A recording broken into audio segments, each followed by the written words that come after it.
Welcome to the Call Like I See It podcast. I'm James Keys here with Tunde Ogunlana, and welcome to our special call out episode this week. Tunde, recently we saw, within the past couple of months, we saw President Donald Trump issue a pardon for Juan Orlando Hernandez, former president of Honduras, who was convicted and had a long history in being connected with drug trafficking. Well, and then shortly thereafter, we saw the United States military, on the orders of the president, go into the country of Venezuela, kidnap their leader, Maduro, and bring him back to the United States to face charges, many of which dealt with or alleged issues of drug trafficking and so forth. And so many people immediately jump like, "What? This is a very..." the contradiction. I mean, it's within like the same 30-day period that this happens, or same 45-day period that this happens. And the contradiction just hit people people who notice contradictions or are bothered by contradictions, like hit them in the face immediately. But you and I, had mentioned or, just kind of discussed that the idea of contradictions or the idea of that something is hypocritical or whatever doesn't seem to really be a guiding principle. Avoiding that stuff doesn't seem to be a guiding principle. And in fact, maybe that the current Trump administration might lean into contradiction some, So, what do you think of the idea of the just kind of the level of contradiction? Because this isn't the only one. We've seen many others, there's ongoing ones, but the idea that contradiction, may be a feature and not a bug here, and that, or just that they don't care, like they're going to do what they want to do at each given point without any concern with even appearing to be relatively consistent with their principles. Yeah, so I was just going to say that I think the reason why he pardoned the Honduran president was apparently the entire years of investigation and him being in jail was a Democrat hoax, just like the Epstein files. Aren't they all, like man? Aren't they all? So that is why there's a contradiction, sir, because, we got to make up for all this bad stuff that happened when Hunter Biden was sitting on the Burisma board earning $50,000 a month, I thought you were going to go the direction of if it's very consistent, actually, that if you pay enough money to Trump interests, that you can buy your way out of jail or buy your way into the country or whatever. I thought that was the direction you were going. I forgot. I like the direction. We do have the $5 million gold visas, so maybe the guy did buy one. So that's interesting. But no, I think you're onto something. I think I would say this on a serious note. I think this is a strategy on purpose. I think this is something akin to a psyop on the American public, a psychological operation. And I don't mean that to be funny or anything. I mean that if you look at an authoritarian playbook, and we did a show on this probably 3 years ago on the Russian model of what's called the fire hose of falsehoods. Yeah. And the idea is to get the public really disoriented. Yeah, disorienting as the is public, the word. Don't really know what's true and what's not. We sit there arguing between each other about these things on the ground level, while someone else is at the top telling us why USAID is so bad and we need to stop spending $40 billion because we're going to have a department called DOGE that's going to stop fraud and waste, while 3 months later, giving the exact same dollar amount, $40 billion, to a country in Argentina that was collapsing.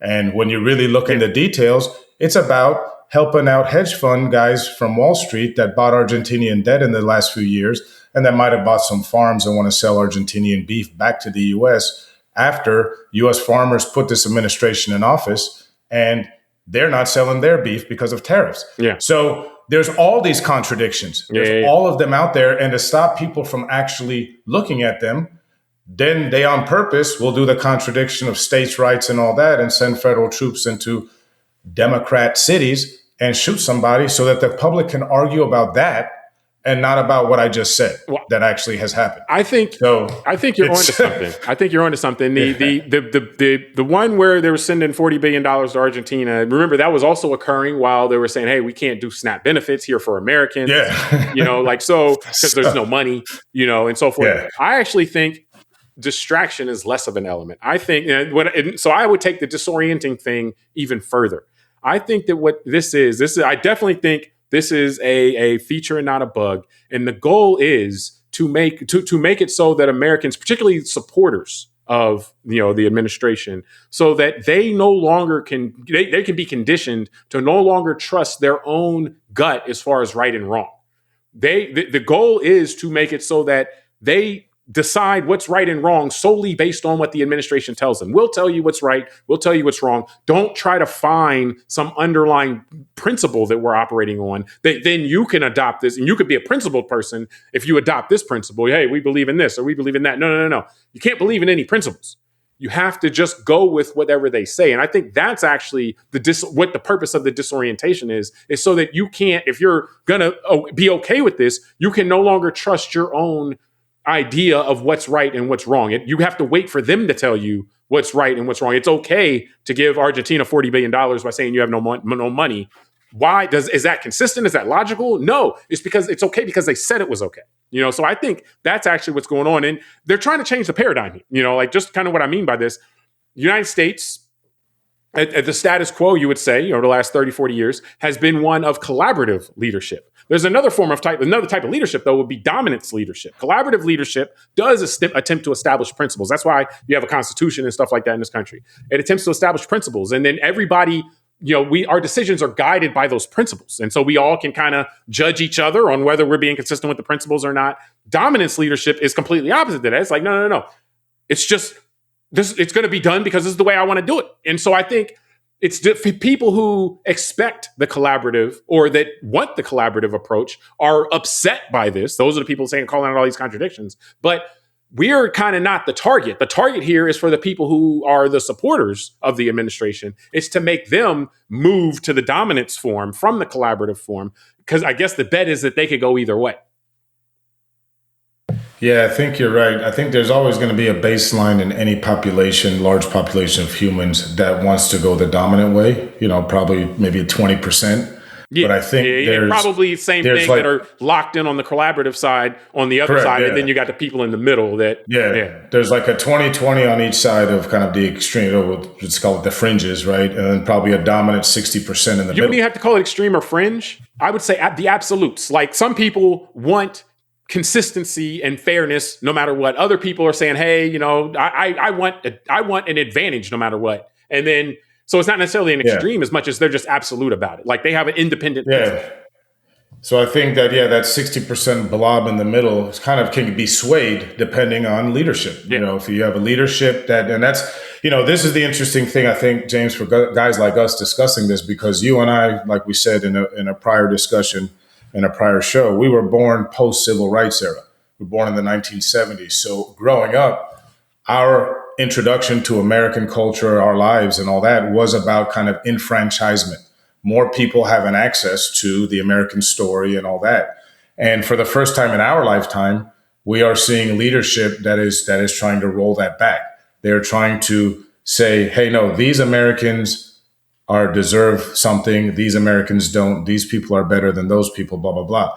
And so I think you're right that the public, when we were young, the public had leaders like a Ronald Reagan, like a George H.W. or George W. Bush, who still kept some of the energy that was about dominance a little bit, muffled. Maybe they played around with it in a primary in order to get the nomination of their party. Yeah, they flirted with it, man. They flirted with it. They played footsie with it. But they actually, when they got in power, though, when they got in power, they didn't lead like that. They led in a way that was much more consistent with kind of the American paradigm at that time.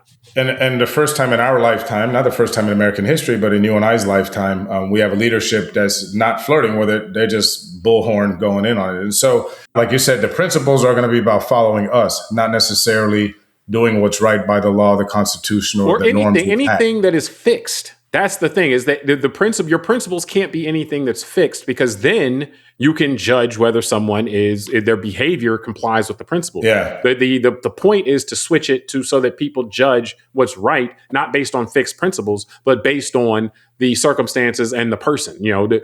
Based on something is right or wrong, not based on what is done, based on who is doing it. Correct. Yeah. So, and that's a great point. Anti the American system, but there are and have been plenty of people that have. We saw that with the police shootings a lot of times, where it would be like, okay, when somebody would do something, the question would be, well, who did it? And then we're going to judge it based on that. Which again, the people who don't look at it like that, that's offensive. And the people who do, they're okay. And then we have this people in the group in the middle, like I said, that can be swayed either way. And it's leadership that leads it, that can push it one way or the other. It's also incentives, and the leadership plays a role in incentives also, but incentives, are really important in terms of human behavior a lot of times. And so, or most of the time, I would say. And so we always have to look at the incentives and how things are rewarded, how things are punished. And so if being principled, if you got, the Federal Reserve right now, if being principled and saying, hey, my job is to do this, and without regard for politics or anything like that, political pressure, my job is to do this. And so that's what Jerome Powell is going to do.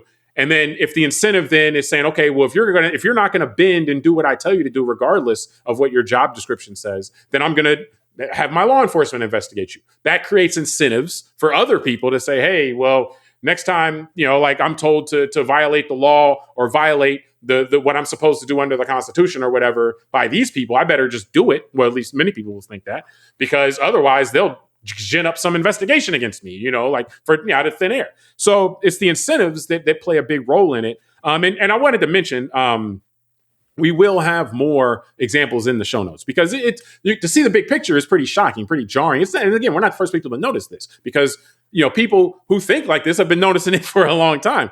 But it really, to sum it all up, I would just say it really goes to this thing of this idea of leadership in the mantra of do as I say, not as I do. And that typically would seem to be anti-constitutional system. A constitutional system, the whole point is to get out people who want to say, do as I say and not as I do, because we're going to write it all down, and say, here's what you can do, here's what you can't do, and so forth. Here's what they can do, here's what they can't do. And so it's, in a sense, these are revolutionaries. These are radicals, like the current administration, the Trump administration. They're radicals that want to overturn the traditional American system that is based on principles. And you follow the principles, we can judge whether what somebody did was right or wrong based on these principles that we already wrote down. They're trying to overturn that. It's a radical move, trying to overturn that and to bring it to something where it's like, no. You judge what's right, what's wrong based on who did it. And if the person who did it is somebody you like, then you got to find a way to excuse it. Yep. Well, therein lies why you have to disorient the public. Yep. Also pit them against each other, because, if you tell enough people and get them to believe them is very effective for this. Yeah. Well, that's where I'm going. If you get enough Americans to believe they're being replaced, for example, then they will throw caution to the wind and something like principles to the wind. Well, no, but so I mean that's where storming your Capitol on January 6, 2021 makes sense, because if you're told that your country was already stolen from you, then the democracy's over, and you do need a strong man to come in and beat all these savages out of, take the barbarians and throw them back over the walls of the gate. Yeah. So that's why I think we're in for a pickle here, because this has been going on for probably the last 15 to 20 years due to cable news and certain things. And then, we could even say 30 years if you talk about AM radio, where a percentage of Americans have been pumped in with negativity about their own country, and why all the changes that have happened, let's say in the last 60 years, have just been detrimental and negative. And so, in a sense, you can see it as a larger backlash to what happened in the 60s and 70s in the United States. Correct. So, and now we're all going to suffer through a real authoritarian period, and we'll see how we make it through it. I mean, it's just, we've never seen this in the United States. More people recognize that Americans typically don't like authoritarians and strongmen, and that Americans typically stand against those. And so we'll see if that's still the case, or if many Americans have just gone soft and they don't follow the legacy of the founding fathers and many Americans along the way, and Lincoln and all these that stand up to authoritarians and say that that's not the way. So we're going to see. I mean, this is going to put the onus on the American people. Bottom line, there are no games, there's no tricks. It's all out in the open. And so we're going to see. And, while I'm a person who thinks that principles should govern, and you may be a person like that as well, it's more than just us in the country, and so we're going to see, the direction when it comes time to vote, again, what people remember and what people think is important. So, but I think we can wrap from there. Well, I feel like this is the time of the show where I'm supposed to talk about taking my tax cut entirely, right? Just be like, who cares? we're all going to hell anyway. I'm just going to take my tax cut. So that's how you know the show's over. Yeah. Well, I thought we were doomed, man. I didn't know if we were going to get out before you got in your tax cut comment that you like to put in. So, but yeah, we appreciate everybody for joining us on this call out. Subscribe to the show, rate it, review it, tell us what you think. Till next time, I'm James Keys. I'm Tunde Ogunlana. All right, we'll talk soon.